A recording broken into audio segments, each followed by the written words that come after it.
The next time you're visiting a website and your computer's fan starts going crazy out of nowhere, there could be nefarious activity behind it. Without you knowing it, a hacker may have turned your laptop or even cell phone into a cryptocurrency mining machine. With cryptocurrencies becoming all the rage in the high-tech underworld in recent years, one of the best-known ones, Bitcoin, saw its value rocket all the way to $20,000 per coin in December. Mining server farms have created a strain on the electrical grid, forcing those who are looking to mine for decentralized digital currencies to commandeer sources that are not their own through a practice called cryptojacking. If the fan's suddenly spurring up and making a whole bunch of noise, that is a good indication that it's happening, says Dan Gooden, a security editor for Ars Technica. It's not guaranteed that that's going to happen, but if somebody is browsing a site and suddenly his or her fan comes on, that's a good reason to be suspicious that something is happening. Gooden mentions that recently the attack that happened earlier this month, in which more than 3,400 sites, including some associated with the US and UK governments, were infected for a period of time with a code that, when someone visited one of those sites, would cause that person's computer to automatically start mining for a burgeoning cryptocurrency called Monero. Suddenly your computer would start mining this currency, Gooden says. And, of course, that's putting a strain on your computer, or in some cases, your smartphone, and it's either draining the smartphone's battery or it's electricity that you are paying for someone else somewhere halfway around the world, probably, to benefit from and gain currency to go to their account. In cryptojacking, the malware being used is essentially trying to add to an ongoing blockchain, which holds the transaction of all of the digital coins for that particular currency. Every 10 minutes or so, mining computers collect several hundred pending transactions, known as a block, and transform them into a mathematical puzzle. The first miner who solves the puzzle announces it to the network.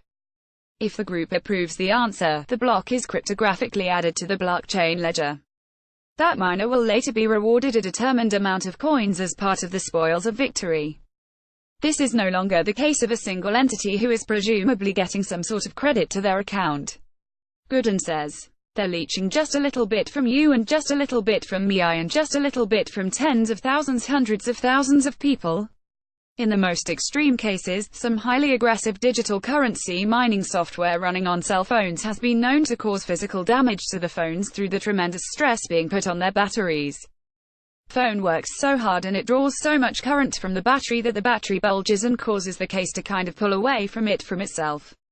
Gooden says.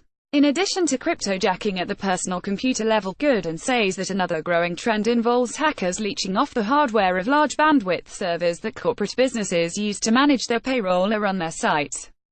Cryptocurrency is the new hotness, and you look at what the price of Bitcoin and a bunch of the other currencies have done over the last year and it's inevitable that the attackers are going to start trying to harness your computer and mine to generate these types of currencies, Gooden says.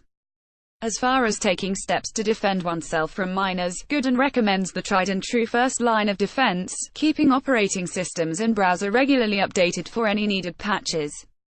In addition, he says that some antivirus programs will inform you that the browser is trying to engage in cryptocoin mining. Another option is to use an ad blocker. The problem with ad blockers is that my business, for instance, relies on ads to pay my salary, so it's a little bit hard for me. Gooden says.